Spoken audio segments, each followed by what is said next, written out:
if my LLC is moved into my trust, will it be more difficult to move XRP to Anchorage? Also, will it be difficult to borrow against the XRP after appreciation? Depends on what type of trust you have. And no is the answer to your final question. Or the other one, it's still easy. So we did a full webinar on this the other day. You can go check it out if you're part of the mastermind with Dan Plaskett.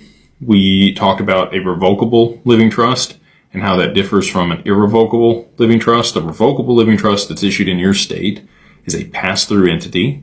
It does not have an EIN. You can be the grantor, the beneficiary, and the trustee on that trust. And you want the assignment of your LLC and the assets in it to the trust, so that you skip probate. You get probate protection. You're not going to get creditor protection from a living revocable trust. If you have an irrevocable trust that we file in Wyoming, like a dynasty trust or, something to that effect, now you got to get additional people to sign off on stuff. If you're lending stuff out of there, it can't be to pay off creditors. It has to be able to, be used to buy other assets or live your lifestyle or do other things with.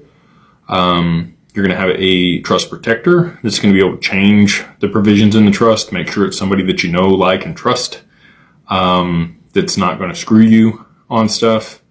And then also, you're going to need a distribution trustee to be able to sign off. And that's what helps you with the creditor protection versus just a living trust where you are the trustee yourself. So, you still want to maintain the corporate veil of the LLC and all that stuff. And that's what's going to provide you the creditor protection.